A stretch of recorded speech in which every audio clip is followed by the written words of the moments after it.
utilizar nessa aula é o conteúdo referente ao metabolismo energético da célula, metabolismo energético celular. No que consiste o metabolismo energético da célula?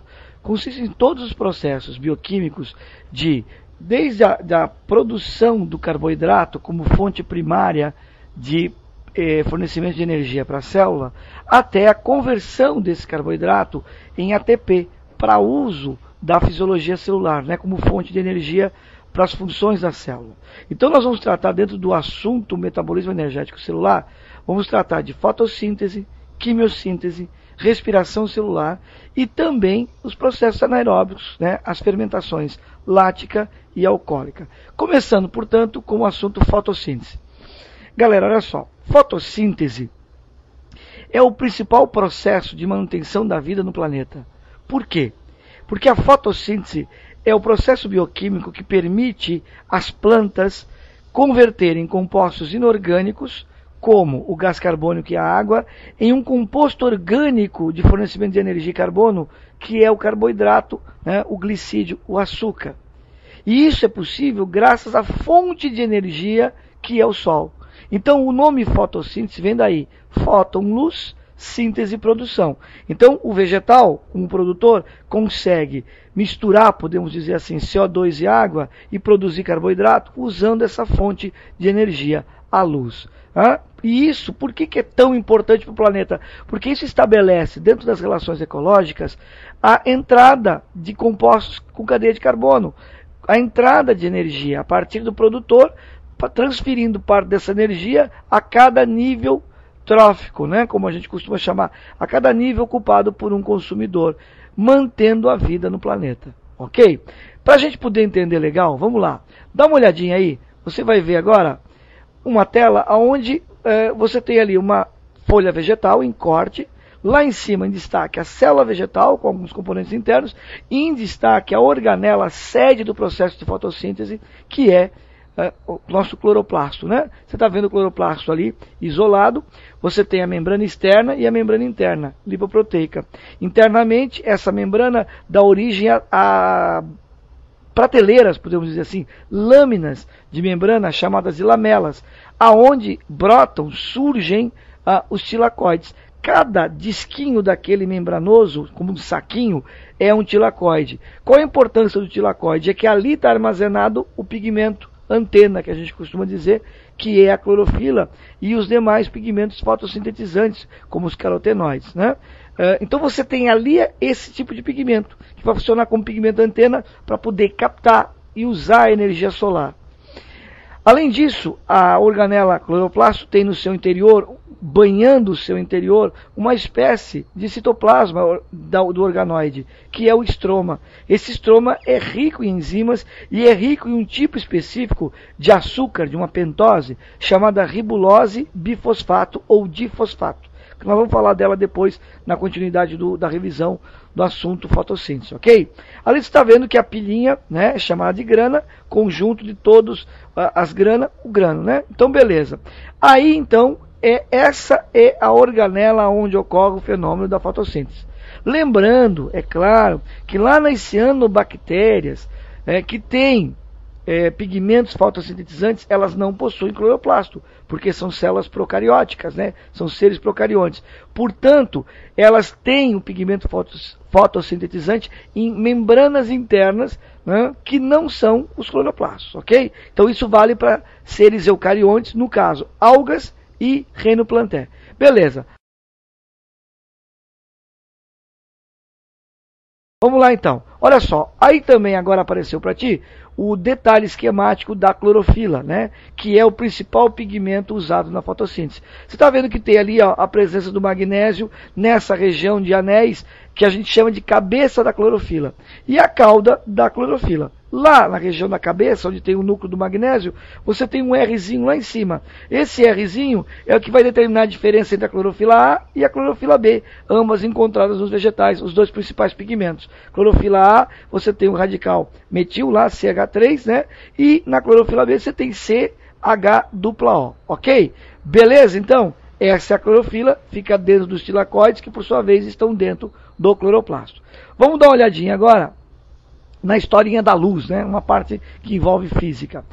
O vegetal, ele aproveita o que nós chamamos de energia luminosa, a faixa visível, né? As radiações visíveis. As radiações ditas invisíveis, o vegetal não usa. Então você está vendo ali a faixa de luz visível entre 400 e 740 nanômetros. Alguns afirmam 380, 750. Essa pequena variedade, a variância no comprimento de onda não tem problema, ok? Beleza? Então essa é a faixa de luz aproveitável, do violeta ao vermelho.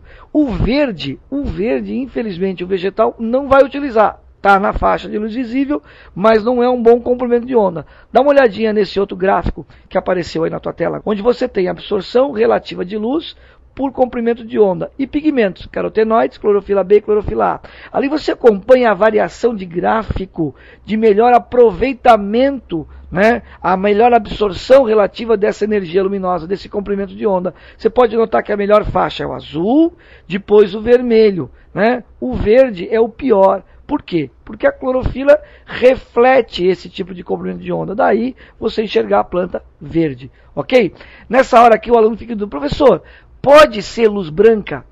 Pode, gente. A luz branca é a luz solar, é a luz incandescente, de fluorescente, que não altera as cores. Então isso é uma luz branca. Significa o quê? Que ela tem todos os comprimentos de onda. Então eu posso usar esse tipo de luz, mesmo artificial, portanto, para fotossíntese. Ok? Se eu usar a lâmpada azul, se eu usar a lâmpada vermelha, só que sempre o cuidado, porque se eu submeter o vegetal à iluminação constante, ele vai crescer mais rápido. Ótimo, mas vai chegar no seu potencial de crescimento na fase considerada madura e aí ele pode sofrer esgotamento metabólico, tá? Então isso tem que ser pensado também. Se eu quero acelerar um crescimento, tudo bem, a partir do embriãozinho vegetal na semente até eu conseguir uma mudinha, né, para transferir para o solo, tudo bem. Agora, se eu já tenho um vegetal, por exemplo, uma árvore, já no seu potencial biótico adulto, fica complicado você colocar a luz o tempo todo nela, porque ela vai acabar tendo uma descompensação metabólica, não é aconselhável, ok? Esgotamento metabólico. Vamos tocar isso aí para frente? Vamos lá. Agora apareceu para ti aí a equação geral da fotossíntese. O que você está vendo ali? Eu tenho no lado dos reagentes gás carbônico e água. Proporção 6:12, ok? Ok. No lado dos produtos, C6H12O6, fórmula geral de quem? Das hexoses, que é um carboidrato, fórmula geral da glicose. Tenho água e tenho o oxigênio, galera. Olha a setinha lá, ó, indicando o quê? Indicando que esse O2 é liberado para a atmosfera durante o processo fotossintetizante. Olha aí, ó, aquela velha história que você aprendeu desde pequenininho lá no ensino fundamental, né? Que a plantinha é boazinha. Por quê, tio? Porque a plantinha libera oxigênio e absorve gás carbônico. Agora, galera, ela está sobrevivendo, é o processo que ela usa para sobreviver, para ter nutriente. Caprichosamente, podemos dizer assim, né, por um capricho da natureza, ou por uma bondade divina, você tem o que nesse processo? A liberação do oxigênio, que mudou a história do planeta a partir da origem da vida, ok? Mudando a característica atmosférica e permitindo que os seres aeróbicos aparecessem no planeta, migrando principalmente da água. Tranquilo? Agora não esqueça, para que essa reação ocorra, eu preciso da fonte luminosa. E essa energia luminosa primária é a luz solar. Ok? E preciso do pigmento antena, quem pode usar essa luz para o processo, que é a clorofila. Então vamos lá. Agora dá uma olhadinha. A fotossíntese, ela é dividida em etapas, né? Didaticamente, para a gente poder entender, ela é dividida em etapas, duas etapas, chamada etapa fotoquímica, né? E a etapa química, também conhecida a etapa fotoquímica como etapa de claro, né? Ou etapa clara. Local aonde ocorre essa etapa. Você está vendo aí a figurinha do tilacoide. Ele apareceu de novo. Então grava isso. Olha lá. Ó. Local da etapa de claro, fotoquímica. Os tilacoides, porque é onde eu tenho a clorofila. Mas se ele falar grana, grânum também, porque é o conjunto. E até mesmo lamela, porque a lamela, que seriam aquelas prateleiras transversais dentro do cloroplasto, elas também contêm clorofila, só que em menor intensidade ocorre o processo. Tá bom? Bom, o que vai ocorrer nessa etapa de claro, etapa clara ou fotoquímica? Vamos lá. Fotólise da água. O que é a fotólise da água? Vamos ver depois um detalhezinho em esquema. Fotólise quebra, né? Lise. Mas não é quebra da luz.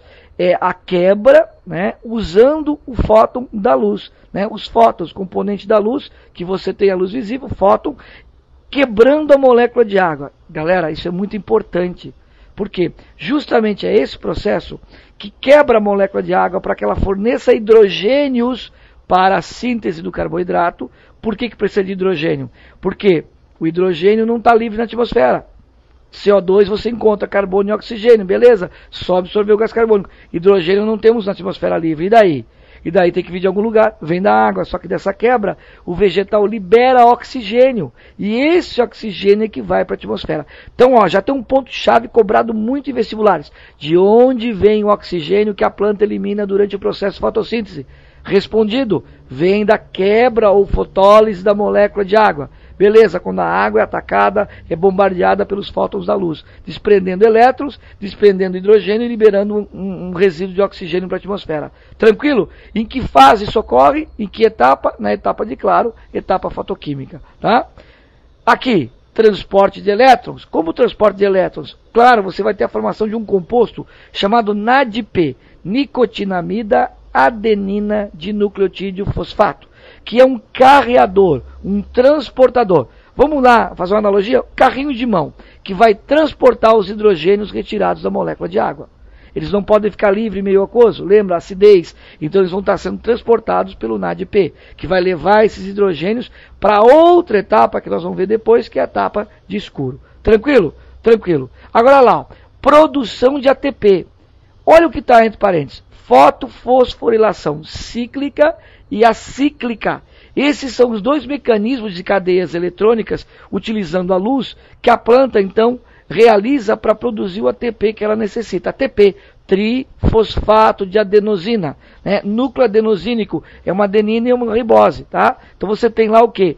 Algo semelhante ao que você encontra no nucleotídeo do RNA. Ok. E associado, 3 fosfatos. Tá? Elemento energético. Podemos dizer assim, ó, é a gasolina da célula. É ele que é usado no momento que a célula consome energia para realizar bomba de sódio e potássio, transporte de substâncias, quando ela necessita, então, gastar energia. Contração muscular, tranquilo? Lá a produção de impulso nervoso, sistema nervoso central, precisa de ATP também. E esse processo de produção ocorre na etapa de claro, dividido em duas reações, em duas etapas, fotofosforilação cíclica e acíclica. Já vamos ver por que o significado dessas palavras. Bom, também temos moléculas de clorofila absorvendo luz. Então, em que momento a clorofila age absorvendo o pigmento? Absorvendo a luz, né? Como pigmento. Você tem na etapa de claro, etapa clara ou fotoquímica. Ok? Beleza? Belezinha. E temos, como já falei antes, a liberação do oxigênio oriundo, né? Vindo da quebra da molécula de água durante a fotólise. Tranquilo? Tranquilo, então? Vamos dar uma olhadinha então no esqueminha, olha lá. Ó. Vamos tentar entender esse esquema. Ali eu tenho uma clorofila. Então tá lá em cima, fotofosforilação cíclica. Galera, fóton, luz. Fosforilação é adição de fosfato a um componente, a um composto.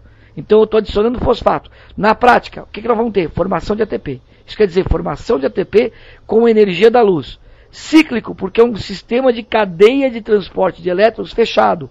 Nesse momento você só tem um sistema. O que seria esse um sistema? Só tem um tipo de clorofila participando lá na folha, na região lá onde você tem o parênquima clorofiliano. Beleza. Você está vendo a luz incidindo na clorofila. Essa clorofila, galera, se excita com a luz. E ao se excitar, sendo energizada, ela perde elétrons da última camada. Esses elétrons excitados saem da molécula de clorofila e são capturados por aceptores primários. Tá? São as moléculas que vão receber esse elétron, né, que veio da própria clorofila, e vão transportá-lo por uma cadeia de enzimas, tá? Aonde esse elétron é transferido de um composto para outro.